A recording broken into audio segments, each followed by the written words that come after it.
Welcome back to my channel, guys. Today I am sharing with you another delicious crock pot meal. This one is super simple. It's chicken and gravy. It is one of my family's favorites. It's super comforting and it's really easy to put together. So let's jump in. For this recipe, you need 1 can cream of chicken soup. You can use low sodium or regular, whatever you have on hand. Some black pepper, poultry seasoning, garlic powder, 2 packets of chicken gravy mix, 2 cups of water, and 2 to 3 chicken breasts. You want to start by putting the chicken in the bottom of your crock pot, and if you have a liner, this is a great recipe to use a crock pot liner with. The next step is to add the rest of your ingredients. So first I'm adding the cream of chicken soup. And this is where I want to go ahead and say, if you want to combine everything but the chicken in a bowl and pour it over the chicken in your crock pot, that works too. I've done it both ways and I don't notice a difference. It cooks down and it all combines into this beautiful gravy. So whatever you choose to do is fine.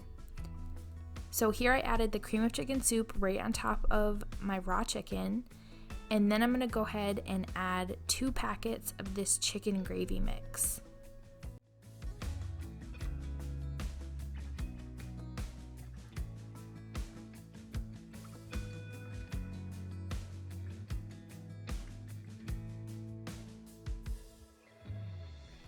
Next, I'm adding 1 teaspoon of garlic powder.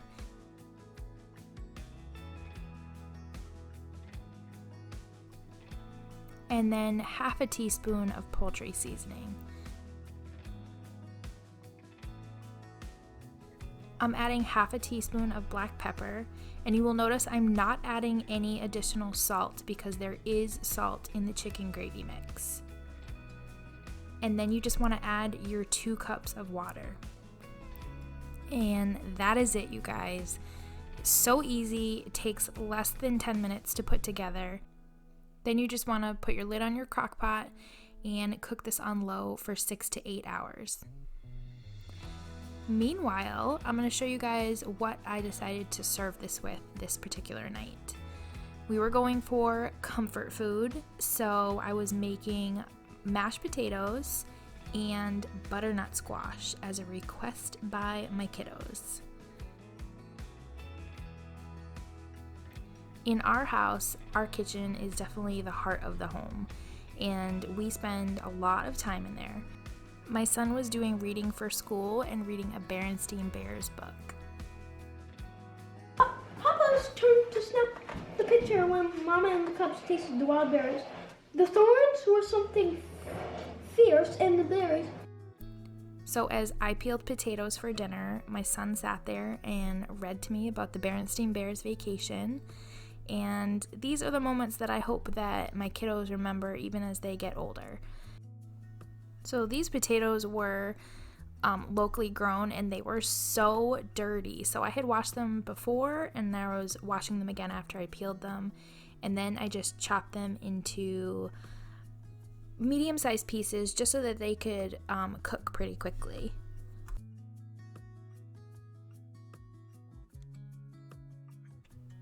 I feel like everyone has a go-to way to make mashed potatoes, whether it's how you were taught or just how you've made it over the years. So let me know in the comments below, how do you make mashed potatoes?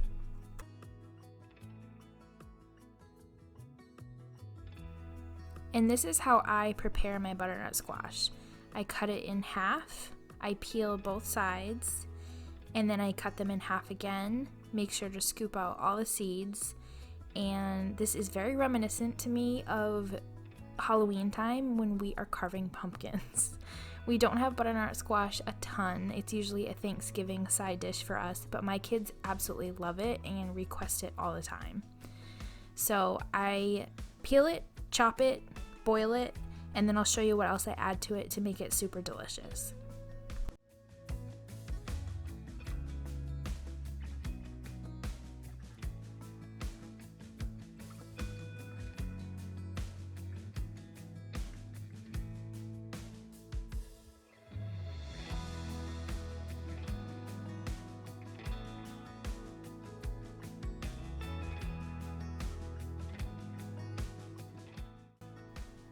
I usually start preparing the potatoes and the squash or whatever side dishes I'm serving about half an hour before we're planning on having dinner.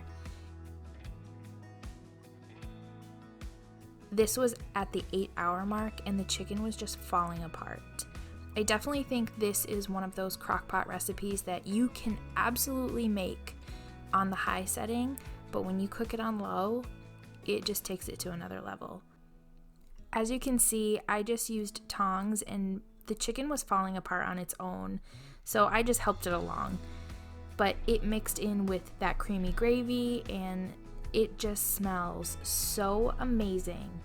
So I finished breaking up the chicken, I turned my crock pot to the warm setting, and then I just set this to the side until the rest of my food was ready.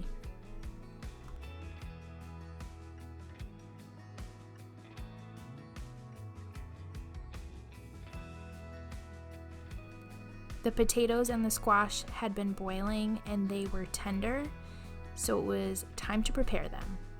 I needed garlic powder and some ground cinnamon, and I'm going to show you guys a really easy kitchen hack to help you prepare these two side dishes.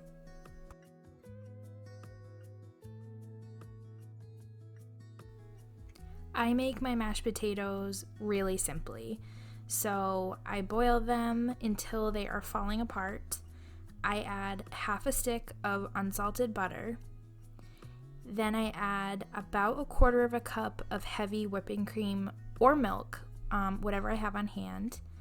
Some garlic powder, and this is to taste. I just do a small sprinkle. I add a generous pinch of kosher salt. And remember, you can always add more at the end when you taste it, but you can never take it away. And then I just add a little bit of black pepper. And this is how I prepare my potatoes most of the time. So here's the kitchen hack. Use your mixer. You guys know I love using my mixer to shred chicken, but I also use it to make my mashed potatoes and also my butternut squash. So this literally takes seconds and there's no intense mashing, and look at that, they're pretty much done.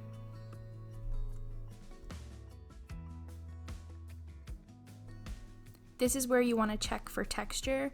These were a little bit thicker than I wanted, so I added a little more heavy cream, but if you like them to be on the thicker side, you can leave it as is.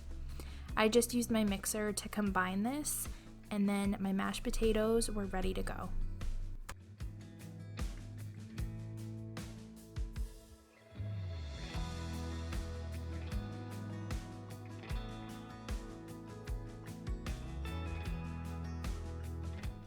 Next up is the butternut squash.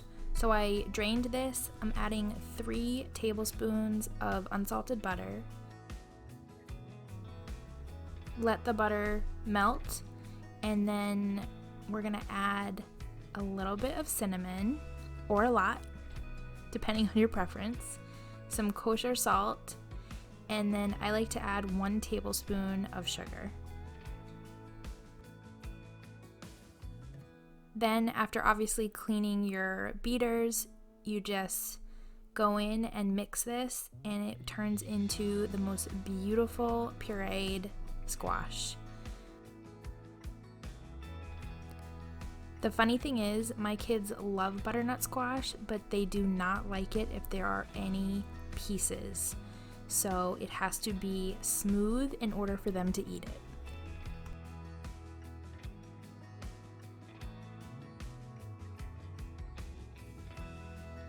And now it's just time to serve it up.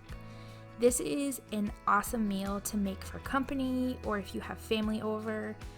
You guys saw how easy those 2 side dishes were, and people will think that you slaved all day when in reality it took less than 30 minutes of preparing mashed potatoes and squash and letting your crock pot do the rest. I hope you guys enjoyed this video. This is, like I said, one of our family favorites, and it is definitely comfort food. Make sure you give this video a thumbs up if you enjoyed it, and if you are not already subscribed, I would love for you to join my YouTube family, and hopefully we will see you in the next video.